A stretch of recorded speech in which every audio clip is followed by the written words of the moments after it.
How to downgrade Google Chrome older version on Windows. First things first is we'll have to manually uninstall the current Google Chrome that we have, which is always on the latest version. So just head out directly to your Windows icon and type in run. And then in here, just simply type in appwiz.cpl. And then your programs and features will be prompted out on your screen. So just click on Google Chrome, right click on that, and just simply click on uninstall. Now once you have fully uninstalled your Google Chrome, you'll have to run any browser available on your Windows. So once you have run it, just simply go to the search bar and type in download older version of Chrome.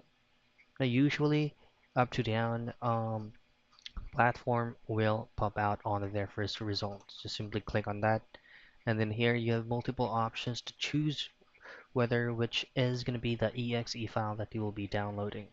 So just choose on any either of these options right here. It's actually the same. That's it. That's how you downgrade Chrome oldest version on Windows.